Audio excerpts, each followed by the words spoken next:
Hello everyone and welcome to How to Hack Correctly. I'm making this video because there's been a lot of rescue and spy missions and sorties as of late, and I'm sick and tired of people failing the fucking hack. So instead of bitching in all chat like a Mongoloid 8 person gargling cum, I've decided to make an instructional video to hopefully help out the next generation of Warframe players to be competent in the easiest fucking minigame you'll ever have to deal with. First of all, make sure you have some ciphers. Ciphers can be crafted for cheap and they'll automatically complete the hack for you. All you have to do is click the cipher button at the bottom of each hack, or press Y, which is the default key binding. I don't care how confident you are in your hacking skills, ciphers are cheap enough to make this entire video obsolete. On top of that, if your hack is going badly, you can use a cipher to make all your mistakes go away. I bet your fucking parents wish they had one when they saw you were born. Mods. This will be quick. At this time, there are only 6 hacking related mods you can use with your pairs on. Auto Breach, Intruder, Livewire, Master Key, Runtime, and Failsafe. Out of all these, I only recommend taking 2 if you're having difficulties with hacking. Auto Breach for the flat 30% chance of just automatically completing the hack, or just use a fucking cipher. Or Intruder, if you're having difficulty with Corpus hacks, as it will give you a bonus 8 seconds to do them. This guide will assume you have none of the mods, or you've melted them all down for something stupid.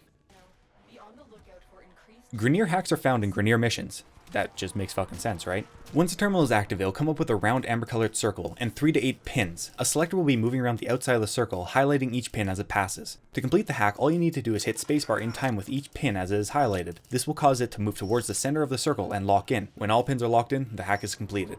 Hitting spacebar on a pin that has already been locked in will cause that specific pin to reset to the outside position, and you'll need to lock it in again to complete the hack. There's no real way to fail this hack, so taking your time is advised. However, in Sortie and Nightmare mission, unpinning at least 3 slots will cause the terminal to automatically exit and the console will be marked as a failure. Grineer Tier One hacks. Well, if you're having trouble with this hack, I recommend that you try a new game called Roblox. It should be a bit more your speed. No, but really, this hack is the easiest you'll have to deal with, only having 3 pins. And the selector moves slowly enough that it doesn't even require good timing or skill. If you're having trouble, maybe just try doing 1 pin per rotation, but aside from that, I don't really have any other advice I can give. Grineer Tier Two. Like the Tier 1 Grineer hacks, most people shouldn't have an issue with this. Although having 5 to 6 pins might be difficult for newer players, I recommend just trying to get as many pins as you can on the first rotation, followed by getting any stragglers you missed on the second rotation. With any practice, you'll be able to get all the pins with just the first rotation of the selector. Grineer Tier 2, Reversing. I remember when I first had this hack, me and my beautiful sexy MR3 ass playing with some friends who were boosting me, and I'm like, yo, I'll reset the alarms, I'm gonna be a nice guy. The hack comes up, I got my spacebar ready, and like, oh god, it's reversing. 30 seconds of struggling, I finally get through it, boom, alarms reset, everything's good. But little did I know, we're trying to actually get spawns for the farm, and by resetting the alarms, I dropped the efficiency down. We all had a good laugh about it as my friends came over and beat me with the 8 gauge jumper cable. Good times, I miss old Warframe. Anyway, this is where some practice comes in. Try to just get 1 pin per rotation when you start. I know it's slow, but it's better than messing up. Once you get more confident, string 2 to 3 pins per rotation together to increase your speed. Aside from that, just like the Grineer Tier 2, a little bit of practice and you'll be fine. Grineer Tier 3, Reversing. When you get to most of the late game content, this will become the most common Grineer hack you'll have to do. But thankfully, in my opinion, it's one of the easiest once you get the hang of it. There's 2 common ways to do this hack, the fast, efficient, correct way, or the stupid, retarded, crackhead way that a lot of people end up doing, thinking they're correct.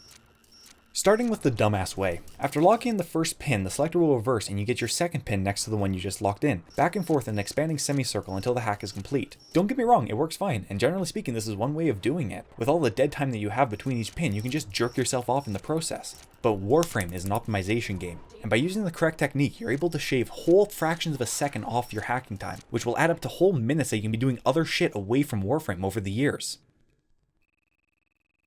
With the hack reversing directions each click and 8 pins to lock in, it will reverse a minimum of 7 times throughout the hack. So, by mapping out the hack like this and measuring the distance between each pin, and relating that to the distance the selector needs to move to complete the entire hack, you can map out different combinations of patterns and average out the times accordingly, with the shortest path being the most efficient hack. I'm fucking with you, just lock in the pins and sets it too. Because of it reversing, it'll work its way around in the same general direction, and with a little practice I personally find the timing is easier and quicker to do. Fuck, why am I making this video? Corpus hacks can be a little more confusing. Once started, an array of 7 hexagons will appear. 2 to 7 of the hexagons will have tiles on them, and each tile will have 1 to 6 lines pointing off to each of their sides. By left-clicking on a tile, it will rotate it clockwise, and by right-clicking on a tile, it will rotate it counterclockwise by 60 degrees or 1/6 of a turn. To complete the hack, you have to rotate all the tiles to form a shape where all the lines are connected and the pattern aligns. The challenge for this hack comes from it being timed. You're only given 15 to 20 seconds to do it, however certain tiles once rotated will trigger you as detected, meaning the timer will run at double speed, so it's best to assume you only have 7 to 10 seconds. If the timer runs out, the hack is considered failed, and your teammates will yell at you for not getting in fast enough to clap the rescue target's cheeks. I'm just saying that's how it goes, I don't make the rules. Corpus Tier One.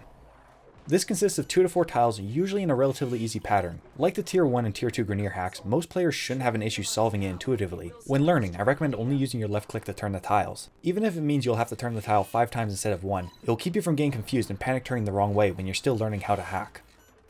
Corpus Tier 2.